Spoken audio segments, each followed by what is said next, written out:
नमस्कार मैत्रिणींनो, आज बघा मी काय बनवते. आज मी बनवणार आहे गोड भात. तर बघा मी कसं बनवते ते.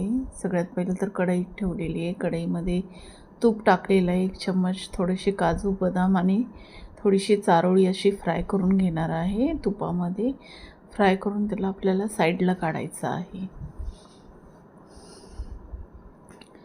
आता हे साईडला काढून झालेलं आहे. आता त्याच्यामध्ये मी भिजवलेले तांदूळ ते टाकलेले आहेत. ते मस्त असं तुपामध्ये व्यवस्थित असं फ्राय करून घ्यायचे आहेत.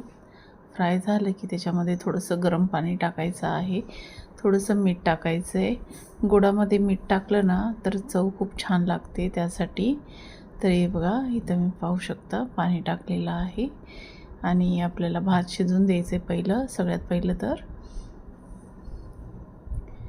तर बघा इथं भात शिजतोय, अजून शिजला नाही आहे. तर थोडंसं अजून पाणी टाकणार आहे मी त्याच्यामध्ये. तर भात शिजत आला आहे. तर त्याच्यामध्ये थोडंसं केसर टाकलेलं आहे आणि थोडंसं कलर टाकलेला, फूड कलर टाकलेला आहे. थोडासा ऑप्शनल आहे, तुम्हाला टाकायचं टाका, नाही टाकला तरी चालतं.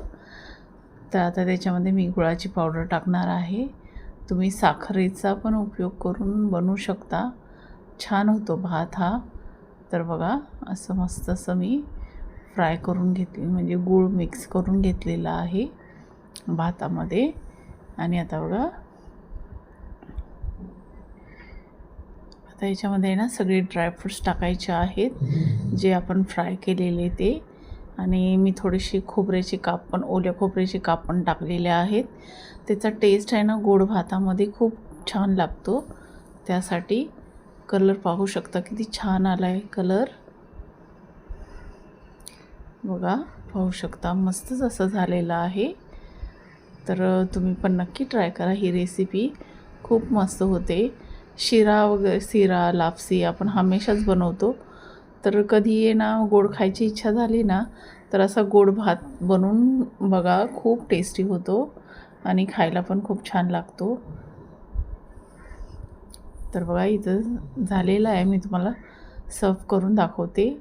आणि मैत्रिणींनो, माझी रेसिपी आवडली असेल तर लाईक, शेअर, सबस्क्राईब करायला विसरू नका. कमेंट करून सांगा की तुम्हाला कशी वाटली ही रेसिपी. तर या तुम्ही पण खायला. मस्त असा गोड भात झालेला आहे. चला तर मग बाय.